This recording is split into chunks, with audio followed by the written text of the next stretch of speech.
দুটি অত্যাধুনিক ষষ্ঠ প্রজন্মের যুদ্ধবিমান সামনে এনেছে চীন, তাও আবার মাত্র ২৪ ঘন্টার ব্যবধানে। যদিও মুখে প্রকাশ্যে স্বীকার করেনি, তবে এই ঘটনায় আমেরিকাও হতবাক। পেন্টাগনের শীর্ষ কর্মকর্তাদের আশঙ্কা, আগামী ৫ বছরের মধ্যে চীন ৪০০রও বেশি ষষ্ঠ প্রজন্মের যুদ্ধবিমান তৈরি করে ফেলবে।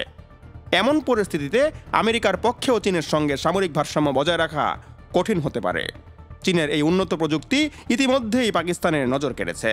পাকিস্তান ৪০টি অত্যাধুনিক যুদ্ধবিমান কেনার প্রস্তাব দিয়েছে। চুক্তি চূড়ান্ত হলে ভারতের সামনে নতুন প্রতিরক্ষা চ্যালেঞ্জ দেখা দেবে।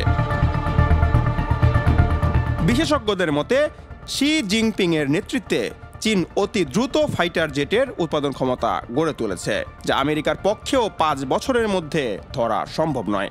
ভারতের জন্য এই হুমকি আরও প্রকট, কারণ ভারতের হাতে বর্তমানে প্রয়োজনের তুলনায় অনেক কম অত্যাধুনিক যুদ্ধবিমান রয়েছে। চীন যখন ষষ্ঠ প্রজন্মের যুদ্ধবিমান নামিয়েছে, তখন ভারতের হাতে পঞ্চম প্রজন্মের যুদ্ধবিমানই নেই। রাফাল কার্যকর হলে এটি মূলত চতুর্থ প্রজন্মের উন্নত সংস্করণ। ভারতীয় বায়ুসেনার আদর্শ কাঠামো অনুযায়ী ৪২ স্কোয়াড্রন যুদ্ধবিমান থাকা প্রয়োজন, কিন্তু বর্তমানে রয়েছে মাত্র ৩১টি স্কোয়াড্রন।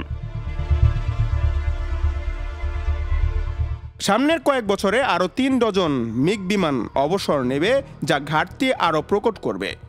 চলতি বছর ভারত তাদের সুখোই বিমান আধুনিকরণের জন্য ৬০,০০০ কোটি টাকা বরাদ্দ রেখেছে। নতুন আপগ্রেডের সুখোই বিমান মিসাইল বহন করতে সক্ষম হবে। তবে এই প্রকল্প বাস্তবায়ন ২০২৭ বা ২৮ সালের আগে সম্ভব নয়। অবসরপ্রাপ্ত বায়ুসেনা কর্মকর্তারা বলছেন, ভারতের সামনে দুটি সম্ভাব্য বিকল্প রয়েছে: ১ আমেরিকার F-১৬ যুদ্ধবিমান এবং ২ রাশিয়ার সুখোই ৫২।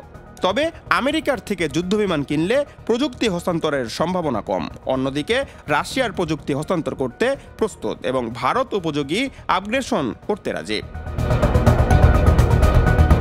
চীনের একের পর এক যুদ্ধবিমানের প্রদর্শনী মানে এক অর্থে পাকিস্তান, এমনকি বাংলাদেশের জন্য ইতিবাচক। পাকিস্তান ও ভারতের দুই দেশের সামরিক কেনাকাটায় চীনের গুরুত্বপূর্ণ ক্রেতা, অন্তত দক্ষিণ এশিয়ায়।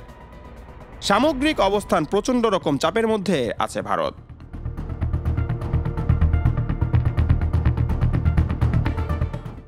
বলেছেন অর্ণব, নিউজ 21 নিউজ ডেস্ক।